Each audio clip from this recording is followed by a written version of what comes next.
Hello everyone, my self निधि शर्मा। और जैसे कि आप सब जानते हो हमारे चैनल को निधि क्लासेस के नाम से आज हम क्या डिस्कस करना चाहते हैं। आज हम कुछ नया डिस्कस करेंगे। ऐसे बच्चे अब अपने एक्सपीरियंस को कहीं ना कहीं तो हम एक्सपीरियंस को शेयर करेंगे।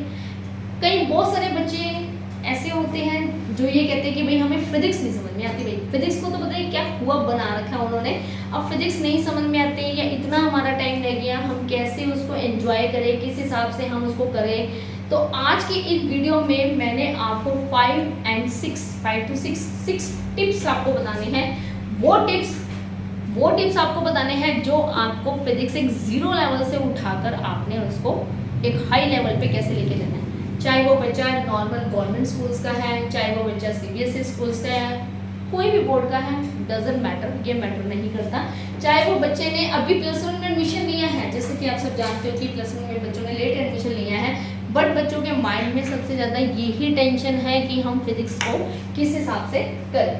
तो आज हम एक एक टॉपिक के बारे में, एक एक टिप्स के बारे में आपको बताएंगे। अगर वो आपने टिप्स अच्छे से कर लिए, जिस हिसाब से कर लिए, अगर आपने उस टिप्स पे एक्टिव रहे तो गारंटेड है, अपने पर्सनल एक्सपीरियंस के हिसाब से बताऊं तो वो गारंटेड है। एक डंके की चोट पे अगर मैं बात बताऊं तो ये टिप्स आपकी लाइफ में जरूर काम आएंगे और आपको फिजिक्स का लेवल 0 से उठाकर एकदम हाई लेवल तक ले जाएंगे। तो सबसे पहले हम टिप्स पे डिस्कस करते हैं। हमारे पास टिप्स नंबर 1। ये टिप्स नंबर 1, अगर आपने टिप्स को पूरा प्रॉपर वे से फॉलो किया तो आपकी फिजिक्स एक 0 लेवल से एक हाई लेवल पे चली जाएगी। पहला टिप्स क्या है? फर्स्ट टिप्स है हमारे पास, प्रिपेयर हैंड रिटन नोट्स। अगर आपकी खुद की हैंड रिटन नोट्स बने होंगे, आप हर चीज अपने हाथ से लिखोगे, तभी आपको एक नया सब्जेक्ट समझ में आएगा। 10th लेवल पे बच्चे क्या होता है, 10th लेवल पे हमारे पास साइंस होती है, उसमें बच्चे एक ही साइंस लेते हैं, फिजिक्स केमिस्ट्री बायो इकट्ठी होती है। बट जैसे हम 11th लेवल पे जाते हैं तो 11th स्टैंडर्ड में जाकर हमारे पास सारी चीज़ डिफरेंट होती है। फिजिक्स अलग हो जाती है, केमिस्ट्री अलग हो जाता है। बच्चा तो बेचारा उसी को देख के ही परेशान हो जाता है कि हमें समझ में ही नहीं आता कि हमने करना क्या है। तो सबसे पहले रिटन नोट्स जरूर बनाओ, वो भी अपने हाथ से लिखे हुए। चाहे बेशक टीचर आपको फोटोस्टेट दे रहा है, असाइनमेंट दे रहा है, नोट्स दे रहा है, बट अपने हाथ से लिखे हुए नोट्स बनाने हैं। और नोट्स भी कैसे बनाने हैं, नोट्स के भी कुछ 2 पैटर्न है। 2 यहाँ पे मैंने पॉइंट लिखे नोट्स बनाने के। पहला है ड्यूरिंग क्लास। फर्स्ट मैंने आपको दे रखा है ड्यूरिंग क्लास। ड्यूरिंग क्लास का मतलब है जो भी टीचर समझा रहा है क्लास के अंदर, उसके शॉर्ट नोट्स जरूर बनाओ। टीचर्स पढ़ा रहा है, साथ के साथ टीचर पढ़ा रहा है और साथ के साथ आप पैरेलल अपने नोट्स बना रहे हो, that is a rough notes. फिर उसके बाद है ये आफ्टर नोट्स। आफ्टर नोट्स का मतलब है जिसको आप कहते हो फेयर नोटबुक। ये आपकी फेयर नोटबुक। ये फेयर नोटबुक में आप एडिशनल भी अपना कुछ ना कुछ डाल सकते हो। वो तो डालोगे जो आपको टीचर ने सिखाया, और 2-4 चीज़ें जो आप बुक्स को फॉलो करके विद एनसीईआरटी और डिफरेंट रेफरेंस बुक्स को फॉलो करके जो आपको लगता है 2-4 चीज़ें हम खुद भी एक्स्ट्रा ऐड कर सकते हैं। तो ये हमने काम करना है। अगर आपके पास अपने खुद के नोट्स नहीं होंगे बच्चे, तो आप कभी भी फिजिक्स में सक्सेसफुल नहीं हो सकते और ना ही आपके मार्क्स आ सकते। और मार्क्स अगर आते भी नहीं तो बस वो वही 60-70% मार्क्स आ रहे हैं, वो 60-70% मार्क्स का कोई फायदा नहीं। अगर आपने 0 लेवल से लेकर 90% या फिर 0 to 90% से अबव मार्क्स अगर आपको चाहिए है तो आपको ये टिप्स फॉलो करना पड़ेगा। सेकेंड है make good short notes for each chapter. हर एक चैप्टर की ये नहीं होना चाहिए कि पता लगे एक चैप्टर के नोट्स बना ले तो दोबारा हमारे से मेहनत नहीं होती, ना हम बना सकते। ईच चैप्टर के नोट्स बनाने हैं और विद फॉर्मूला। फिजिक्स के अंदर मेन चीज आती है फॉर्मूला। एक फॉर्मूला ही ऐसी चीज है जो हर चीज सिखाती है। फॉर्मूला आता है, उसी फॉर्मूले से आप डेफिनेशन बना सकते हो, उसी फॉर्मूले से आप न्यूमेरिकल्स निकाल सकते हो, उसी फॉर्मूले से आप डेरिवेशंस कर रहे हो और उसी फॉर्मूले से हम कॉन्सेप्चुअल क्वेश्चन कर रहे हैं। वही फॉर्मूला डिफरेंट रिलेशंस में यूज हो रहा है। मतलब एक फॉर्मूले से सारी चीजें कवर हो रही है। तो जब एक फॉर्मूले से सारी चीजें कवर हो रही हैं तो हम ये एक फॉर्मूले को अगर हम राइट करेंगे तो कोई माइकल लाल रोक ही नहीं सकता इस चीज को कि आपको फिजिक्स ना आए। तो पहला टिप्स ये 100% श्योरिटी है। अगर आपने इस टिप्स पे फॉलो कर लिए, ये 6 टिप्स आपने फॉलो कर लिए तो आपकी फिजिक्स बहुत हाई लेवल पे चली जाएगी। अब उसके बाद हमारे पास है टिप्स सेकेंड। अब नेक्स्ट है हमारे पास टिप सेकेंड। अब बच्चे भाई हमने नोट्स तो बना लिया, बच्चा पार्टी अब हमने नोट्स तो बना लिए, अब उसको याद भी कैसे करना है। अब जो सेकंड टिप्स है ये आपको याद करना बताएगा कि हमने काम कैसे करना है। कोई भी चीज़ होती है तो पहले हम प्लान करते हैं, प्लान करने के बाद फिर हमें उस पर वर्क भी करना पड़ता है। जब तक हम उस पर वर्क ही नहीं करेंगे तो वो प्लान भी सक्सेसफुल नहीं होता। तो टिप्स सेकंड हमारे पास है very very important, study daily. Study daily का मतलब है रोज आपको, भाई अगर आपने नॉन मेडिकल मेडिकल लिया है ना, साइंस साइड ली है ना, तो पढ़ना तो रोज पड़ेगा ही। बिना स्टडी करे तो आपके पास फिजिक्स केमिस्ट्री मैथ बायो ये तो दूर दूर तक कहीं समझ नहीं आ सकता। उसका कोई फायदा नहीं है कि हम स्कूल जा रहे हैं, हम ट्यूशन जा रहे हैं, बट हम काम किसी एक का बेट कर रहे हैं, ना तो स्कूल का काम कर रहे हैं और ना ही हम ट्यूशन का काम कर रहे हैं, तो उसका कोई फायदा नहीं है। जब तक आप सेल्फ स्टडी खुद से नहीं करोगे तब तक इसका कोई फायदा नहीं है। तो अब इस स्टडी डेली में मैंने एवरीडे में कम से कम आपने एवरीडे में 5 आवर्स आपने मैनेज करने हैं। उन 5 आवर्स को भी मैंने 2 पार्ट्स में स्प्लिट किया है, 3 hours and 2 hours. 3 hours means in 3 hours में या तो आप कोई ऑनलाइन कोचिंग ले रहे हो, जैसे आजकल मैक्सिमम लॉकडाउन वगैरह में बच्चों ने यूट्यूब से कोई कोचिंग ले रहा है, कोई ऑनलाइन कोचिंग ले रहा है, सेकंड कोई लाइव कोचिंग ले रहा है, या कोई ट्यूशंस लगा रहा है, ट्यूशंस टीचर्स पे जा रहा है, स्कूल टीचर्स पे जा रहा है, अदर कोचिंग सेंटर्स पे जा रहा है, डजंट मैटर, ये मैटर नहीं करता। 3 घंटे तो आपके उसमें लगेंगे लगेंगे। क्यों लगेंगे? क्योंकि अगर आपने नॉन मेडिकल लिया है तो आपके पास सब्जेक्ट होंगे फिजिक्स, केमिस्ट्री, मैथ, तब भी आपको 3 घंटे की ट्यूशन लेनी है। अगर आपने बायो साइड ली है तो आपके पास है फिजिक्स, केमिस्ट्री, बायो, तो 3 ट्यूशन तो आप इस पे ले ही हो, तो 3 घंटे तो ये हो गए। अब ये 3 घंटे तो हमने लगा दिए ट्यूशंस के अंदर। अब जब तक जो ट्यूशंस में काम करके आए हो, जब तक आप उसको रिवाइज नहीं करते बच्चे, जब तक आप उसको रिवाइज नहीं करोगे विदाउट रिवीजन, तो आपको वो 3 ट्यूशंस लगाने का भी कोई फायदा नहीं। ओके बेटा, तो कहने का मतलब है आगे 2 आवर्स, ये कम से कम, ये लीस्ट है, ये लीस्ट टाइम मैंने बोला है। नॉर्मली बच्चे कहते हैं कि हमें जाके हम 3-3, 4-4 घंटे नहीं पढ़ सकते, तो कम से कम अगर आपने कंसंट्रेशन लगाई है ना इस पे, तो आपको 2 आवर्स में ही आपकी रिवीजन हो जाएगी, और विदाउट रिवीजन कोई भी काम नहीं हो सकता। तो सेकंड टिप्स वेरी इंपॉर्टेंट है कि स्टडी डेली। अगर आपने डेली स्टडी नहीं करी तो मैं क्यों, एक आर्ट्स है, एक कॉमर्स है, एक नॉन मेडिकल मेडिकल है, एक आर्ट्स भी होगा ना, हम वो सब्जेक्ट भी अच्छे से नहीं कर सकते। रीजन सिर्फ यही है, अगर आप इस प्लान पे चले, ये बेस्ट प्लान है, अगर आप इस टिप्स पे चले, इसको फॉलो करके चले, तो आप इसको अच्छे से कर सकते हो। तो नेक्स्ट है हमारे पास टिप्स थर्ड। अब नेक्स्ट है हमारे पास टिप्स थर्ड। टिप्स थर्ड जो हमारे पास, ये भी वेरी इंपॉर्टेंट है। टिप्स का नाम है हमारे पास ऑलवेज एक्टिव फॉर क्लास। क्यों?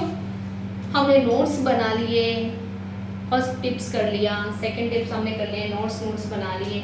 अब थर्ड टिप्स में हमारे पास क्या है, हमें अपनी क्लास में बच्चा पार्टी एक्टिव होना चाहिए। अगर आप एक फिजिक्स केमिस्ट्री की क्लास में एक्टिव नहीं हो, बच्चे फिजिक्स की क्लास में एक्टिव नहीं हो, केमिस्ट्री बायो में भी आप थ्योरी कर रहे हो, बट फिजिक्स में आपको एक्टिव होना चाहिए। अगर आप फिजिक्स की क्लास में एक्टिव नहीं होना तो आपको फिजिक्स कभी भी नहीं समझ में आएगी। नॉर्मली बच्चे बड़े टेंशन में बैठे होते हैं फिजिक्स की क्लास में, लेजी बना उसके अंदर होता है, टेंशन हो रही होती है कि हमारे को न्यूमेरिकल्स नहीं आते, किसको कॉन्सेप्चुअल नहीं आते, किसको डेरिवेशन नहीं समझ में आ रहा, तो वो टेंशन में आ जाते हैं। अगर आप क्लास में एक्टिव हो, ऑलवेज एक्टिव फॉर क्लास, मतलब होना चाहिए, आपको अंदर से होना चाहिए कि हाँ भाई अब फिजिक्स की क्लास है, तो फिजिक्स को एक कभी भी ना टेंशन लेके मत पढ़ो, एक मजे की तरह पढ़ो, एक मजा लेना हमने भाई इसके अंदर। ये फिजिक्स सब्जेक्ट ही ऐसा है जो आपको बहुत कुछ सिखाएगा और बहुत लेवल तक ऊपर तक पहुंचाएगा, और वो तभी पहुंचाएगा जब आप अपनी क्लास में एक्टिव होंगे। अब एक्टिव कैसे होंगे उसके भी आगे मैंने 3 टिप्स दे रखे हैं। फर्स्ट, एक्टिवनेस के लिए previous class notes plus NCERT book. अगर टीचर्स ने कोई भी टॉपिक करवाना है ना, तो आपको उसको पीछे के जो आपने नोट्स बनाए हैं वो आपको अच्छे से आने चाहिए। प्रीवियस क्लास नोट्स जो एक दिन पहले के, फॉर एग्जांपल ट्यूसडे को अगर आपकी क्लास लगी है तो मंडे को टीचर्स ने जो करवाया था वो चीज़ आपको आनी चाहिए। अगर आपको वो आएगी, प्लस थोड़ा सा आपने एनसीईआरटी को रीड आउट किया होगा। सिर्फ रीड आउट करने के लिए क्या, एनसीईआरटी बुक होती है, एनसीईआरटी को भाई कुछ समझ में नहीं आएगा, एनसीईआरटी को रीड आउट भी कर लो ना तो ज़्यादा से ज़्यादा कुछ ना कुछ तो 2-4 बातें समझ में आई जाती है।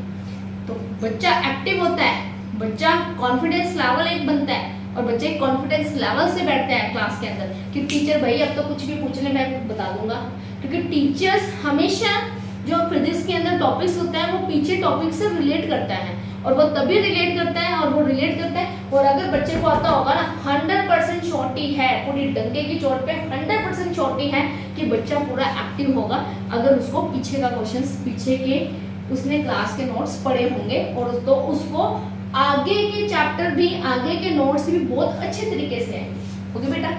एंड सेकंड है प्री प्रिपरेशन का मतलब यही है कि आपको पीछे की प्रिपरेशंस अच्छे से कर आनी है। एंड थर्ड है बी एक्टिव इन क्लास, हमेशा एक्टिव रहने के लिए क्लास में फिजिक्स की क्लास में दोस्त भी फ्रेंड्स भी अपने ऐसे बनाने चाहिए जो आपको लगता है कि भाई मैं इसके साथ बैठूंगा या इसके साथ पढ़ूंगा, ग्रुप डिस्कस करके हम कुछ नई चीज़ करते हैं। भाई फिजिक्स तो बच्चे एक समुंदर की तरह है, समुंदर में से एक पानी का लोटा भी भर लो ना, समुंदर को कोई फर्क नहीं पड़ेगा। तो ऐसे ही हमारे पास फिजिक्स है, जितनी आप इसके डिस्कस करोगे, फ्रेंड से डिस्कस करोगे, प्रॉब्लम्स को सॉल्व करोगे, न्यूमेरिकल प्रॉब्लम उठाओगे, नई से नई प्रॉब्लम आएगी, जितना आप उसको डिस्कस करोगे, कहते हैं ना बांटने से ज्ञान बढ़ता है, तो फिजिक्स भी वही चीज़ है, जितना आप उसको बांटोगे ना उतने आपके कॉन्सेप्ट क्लियर होंगे और उतनी वो चीज़ अच्छे से क्लियर होगी। ओके बेटा, तो 3 टिप्स हो गए। अब नेक्स्ट है हमारे पास टिप्स नंबर 4। नेक्स्ट है बच्चे हमारे पास एनसीईआरटी कवर। एनसीईआरटी कवर, अब बच्चे रेफरेंस बुक्स हम लेते हैं, रेफरेंस बुक्स हम इसलिए लेते हैं कि रेफरेंस बुक्स के अंदर थोड़ा सा इजी लैंग्वेज में लिखा होता है और बच्चे को 2-4 चीज़ें और पता लगती हैं। रेफरेंस बुक तो आपने फॉलो करनी ही करनी है, बट आपने एनसीईआरटी को भी कवर करना है।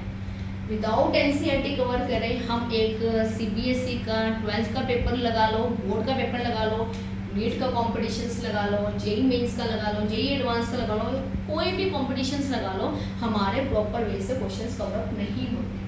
तो अगर हमने एनसीईआरटी कवर करी तो 100% बच्चे 100% श्योरिटी है कि आपका जो एग्जाम होगा, चाहे वो बोर्ड का होगा, किसी का भी एग्जाम होगा, 100% वो एग्जाम क्लियर भी होगा और आप एक क्लियर होने की वजह से आप उसमें गुड मार्क्स ले सकते हो। ये पक्का एनसीईआरटी हमारे पास जो है 100% श्योरिटी है कि आप इसमें गुड मार्क्स भी ले सकते हो और हम इसके अंदर 101% जो है हम इसके अंदर प्रॉपर वे से वीडियो में प्रॉपर वे से चीज़ें कर सकते हैं। तो एनसीईआरटी के अंदर अब हमने करना कैसे है? पहला tips, reading of chapter. Reading of chapter का मीनिंग का मतलब होता है रीड करना, मतलब चैप्टर्स को प्रॉपर वे से रीड करो। रीडिंग ऑफ चैप्टर कहने का मतलब है पूरे चैप्टर्स को, भाई अगर नीट क्लियर करना है तो पूरे चैप्टर को बोल के पी जाओ। चैप्टर्स की रीडिंग करनी है। रीडिंग में एक एक चीज़ आपने जो इम्पोर्टेंट लगते हैं उसको अंडरलाइन करो, एक एक चीज़ आपको बेसिकली पता होनी चाहिए कि रीडिंग चैप्टर की करनी है। रीडिंग करने के बाद चैप्टर की जब आप रीडिंग करोगे तो एनसीईआरटी के एग्जाम्पल्स होते हैं, एग्जाम्पलर होते हैं, एनसीईआरटी की बैक एक्सरसाइज के टेक्स्ट बुक के क्वेश्चंस हैं, इन बॉक्स के अंदर क्वेश्चंस हैं जो एनसीईआरटी के अंदर आते हैं। ये सारे के सारे प्लस आपने एडिशनल एक्सरसाइज सारे के सारे आपने खुद से करने। ये तभी होंगे जब आप टिप्स 1, टिप्स 2, टिप्स 3 इन तीनों को फॉलो करोगे तो आपका टिप्स 4 भी प्रॉपर वे से फॉलो होगा। प्रॉब्लम नहीं आएगी। प्रॉब्लम अगर आती है तो टीचर्स किस लिए भाई? टीचर्स हैं और बच्चे अगर टीचर्स हैं तो अगर आपने ट्यूशन रखी है, अगर आप पढ़ रहे हो तो अपने टीचर से डाउट्स लो, ठीक है ना। तो बट ये है, ये जो टिप्स है ना, ये टिप्स अगर आपने फॉलो किए तभी आप एक 0 लेवल से एक हाई लेवल पे जाओगे। बिना टिप्स को फॉलो किए, इसमें से एक भी टिप्स आपने मिस किया, ये ऐसे ऐसे टिप्स हैं, ऐसे कॉन्सेप्ट बेस पे टिप्स बना रखी है, ऐसे टिप्स हैं, अगर एक भी टिप्स आपका मिस हुआ बीच में तो आप बिल्कुल भी एक अच्छे मार्क्स गेन नहीं कर पाएंगे। 70-80% डायरेक्ट फ्रॉम एनसीईआरटी। नीट के एग्जाम में जितना भी हमारे पास मेडिकल का नीट का एग्जाम है, बोर्ड में आए ना आए, क्योंकि बोर्ड में हमें एक्स्ट्रा करना पड़ता है, जो सीबीएसई का पेपर होता है 12th का, उसके अंदर हमने बहुत कुछ एक्स्ट्रा करना पड़ता है। बोर्ड में हमारे पास एक्स्ट्रा आए ना आए, लेकिन 70-80% जो है आपके पास डायरेक्ट क्वेश्चन जो है आपके पास एनसीईआरटी के नीट के एग्जाम में डायरेक्ट क्वेश्चन आते हैं और वो डायरेक्ट क्वेश्चन कवर करने के लिए आपको एनसीईआरटी की back exercise, additional exercise, examples, exemplars वो बहुत अच्छे से करने हैं। वो तभी होंगे जब आप उस चैप्टर्स की रीडिंग करोगे, ठीक है बेटा। तो टिप्स था ये 4। अब नेक्स्ट है हमारे पास टिप्स नंबर 5। तो नेक्स्ट है बच्चे हमारे पास tips number 5। Tips number 5 very very important. ये वो टिप्स है जिससे बच्चे भागते हैं। इन न्यूमेरिकल्स को देख के तो ऐसे भागते हैं जैसे पता नहीं क्या बॉर्डर में लड़ने के लिए उनको क्या दिया। न्यूमेरिकल प्रॉब्लम बच्चा सीधा कहता है मैं थ्योरी तो पढ़ लूंगा, कंसेप्चुअल भी पढ़ लूंगा, बट मैं न्यूमेरिकल नहीं कर सकता। एक फिजिक्स के अंदर न्यूमेरिकल ये एक ऐसी चीज़ है जिसके अंदर बच्चा सबसे ज़्यादा डाउन होता है और बच्चे को डर लगा रहता है कि पता नहीं मैं करूँगा, मेरा वहाँ पे पेपर में निकलेगा नहीं निकलेगा, एक्स्ट्रा क्वेश्चंस हैं कैसे निकलेंगे, किस हिसाब से निकलेंगे नहीं निकलेंगे। तो इससे बच्चे बहुत ज़्यादा डरते हैं। बच्चे अगर आपके 4 टिप्स आपने जो पहले के फॉलो किए हैं ना, तो 5वां टिप्स 101% डंके की चोट पे गारंटेड है, 101% छोटी है कि आपका 5वां टिप्स बहुत अच्छे से होगा। आपने नोट्स भी बना लिए, आप डेली भी स्टडी कर रहे हो, आप क्लास के अंदर एक्टिव भी हो, तो आपके न्यूमेरिकल्स भी निकलेंगे। स्टार्टिंग में आप अपनी रेफरेंस बुक से एक्स्ट्रा बुक्स जो भी होती हैं आप उसके सोल्ड न्यूमेरिकल करो। सॉल्व जब आपको 5-7 सॉल्ड न्यूमेरिकल देख के लिखने आ जाएंगे ना, करने आ जाएंगे, तो आप अनसोल्ड भी कर लोगे। क्यों? 90% बच्चे की दिक्कत ही मैंने ये देखी है। अब मेरे पर्सनल एक्सपीरियंस से जितने मुझे आज के टाइम हो गया पढ़ाते हुए, एटलीस्ट 14-15 साल का एक्सपीरियंस है मुझे, तो मेरे पर्सनल एक्सपीरियंस से मैंने ये देखा कि मैक्सिमम बच्चों को जब वहाँ स्टेटमेंट पढ़ते हैं ना न्यूमेरिकल को, उनको यही नहीं पता होता कि क्या चीज़ दी हुई है क्या चीज़ नहीं दी हुई है। बच्चों को यही नहीं पता होता। जब आपको वो चीज़ पता लगी, वो तभी पता लगेगी जब आप प्रॉपर वे से चारों टिप्स को फॉलो कर रहे हो। अब इसके अंदर न्यूमेरिकल्स आपने करने कैसे हैं, या कुछ को यही नहीं पता हमने कौन से न्यूमेरिकल्स करके जाए। पहला है इसके अंदर विद क्लास टॉपिक वाइज।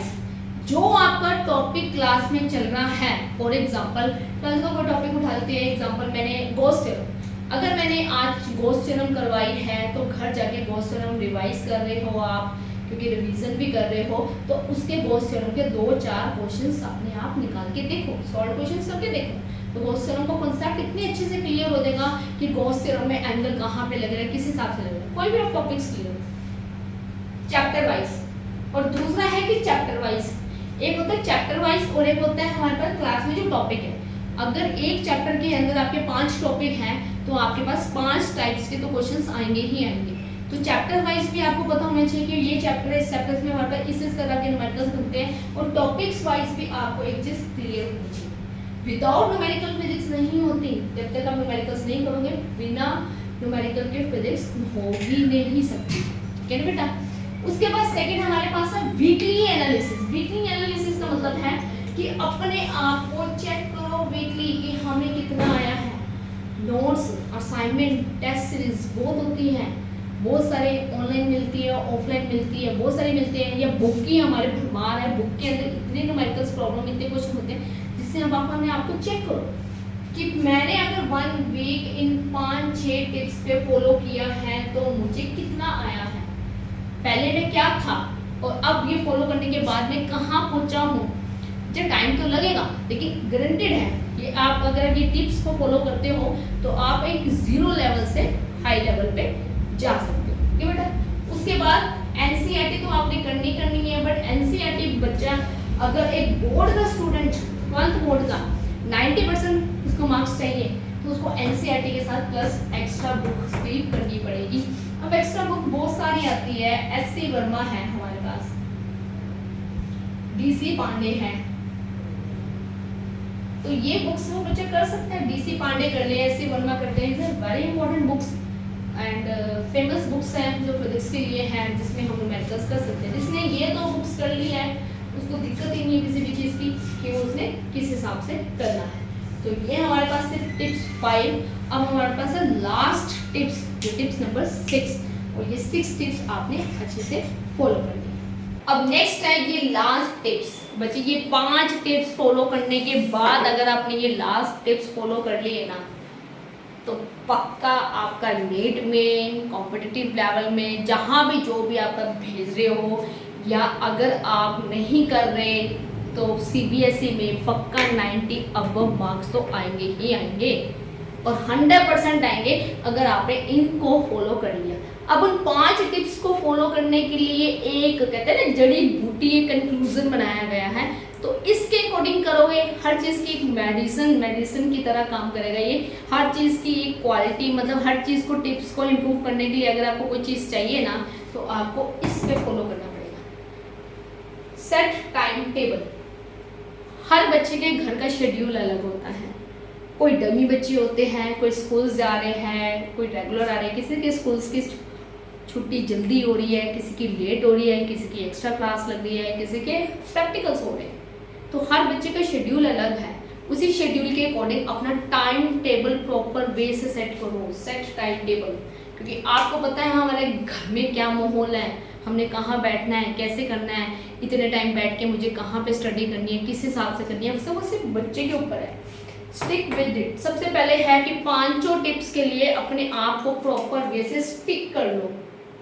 अगर पूरे स्टिक हो गए ना, ग्रेंटेड है इस चीज़ की, अगर प्रॉपर वे से पूरे स्टिक हो गए तो 101% रिजल्ट आएगा। पेपर सीबीएसई का पेपर कहता है ना, पेपर तो बच्चे फाड़ कर आ जाओ आगे। आप एक पेपर को फाड़ना है ना, और एक बढ़िया तरीके से करना है, तो पहले अपने आप से कमिटमेंट करो कि हमें स्टिक रहना है अपने काम पर। बिना स्टिक रहे आपका कोई भी काम नहीं होगा। उसके बाद सेकंड है, जो भी आपके 12th है, 12th के बाद 6 और 8 मंथ का प्लान है। बच्चे 6 और 8 मंथ का ही प्लान है। टाइम बचे कितना है, अगस्त चल रहा है, टाइम बचे कितना है बच्चे, तो एक किस्म से 6 12 में ले लो, कुछ भी ले लो, चाहे सीबीएसई बोर्ड ले लो, कोई भी बोर्ड ले लो। हार्डली 6 और 8 मंथ का प्लान। हाँ, अगर ये 6 और 8 मंथ का प्लान आपने प्रॉपर वे से फॉलो कर लिया, स्टिक ले लिए, 5 के 5 टिप्स को फॉलो कर लिया, तो 101% फिजिक्स के अंदर आएगा ही आएगा रिजल्ट। और लास्ट की एक बात याद रखना बच्चे, आंधी आए तूफान आए, आंधी आए या तूफान आए, क्लास मिस नहीं करनी है। नोट्स रोज बनने चाहिए, न्यूमेरिकल प्रॉब्लम रोज करनी है, एनसीईआरटी रोज रीडिंग करनी है, क्लास मिस नहीं करनी है। आंधी आए तूफान आए, डटे रहना है, अपने प्लान पे डटे रहना है, पीछे हटना नहीं है। जहां आप पीछे हट के एक भी टिप्स मिस हो गया या इसको आपने फॉलो नहीं किया, तो 101% छोटी है कि आपके मार्क्स जितने आप एक्सपेक्ट करते हो ना, उतने मार्क्स नहीं आएंगे। और अगर आपने जीरो लेवल से, ये जीरो से एक पर्सन ये है, अभी ये जीरो लेवल पे पढ़ा है या इसने स्टार्ट करना है, अगर आप स्टार्टिंग से एक हाई लेवल पर जाना चाहते हो ना बच्चे,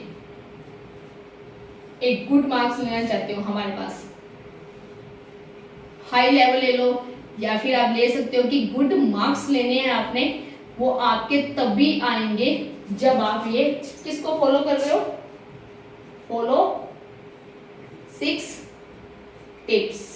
जब आप 6 टिप्स को फॉलो करोगे तो 101% आपका रिजल्ट आएगा ही आएगा। ओके बेटा, तो आज मैंने आपको फिजिक्स लेवल में, फिजिक्स के अंदर, फिजिक्स में कैसे आप एक जीरो लेवल से स्टार्ट कर सकते हो, एक अच्छे लेवल में फिजिक्स को ग्रो कर सकते हो, कैसे आप ग्रो कर सकते हो, उसके लिए मैंने 6 टिप्स बताए हैं, 6 टिप्स बताए हैं। पक्का अगर आप इस टिप्स को फॉलो करते हो तो आपका रिजल्ट आना ही आना है। अगर आपको वीडियो पसंद आती है या अगर आपको लगता है हम इस तरह की और मोटिवेशनल वीडियो डालें या कंक्लूजन वाली चीज़ें डालें, तो मैक्सिमम टू मैक्सिमम अपने मेरे चैनल को लाइक करो, सब्सक्राइब करो, और मैक्सिमम टू मैक्सिमम बच्चा पार्टे इसको शेयर भी करो। कोई ज़रूरी नहीं है अगर किसी और को शेयर करने से मिलती है तो एटलीस्ट ये तो होगा कि कम से कम आप खुद ने तो फॉलो नहीं किया, कम से कम कोई और फॉलो कर लेगा, किसी और बच्चे की तो लाइफ बनेगी। अगर वो इस चीज़ों को फॉलो करता है तो 101% रिजल्ट आएगा ही आएगा।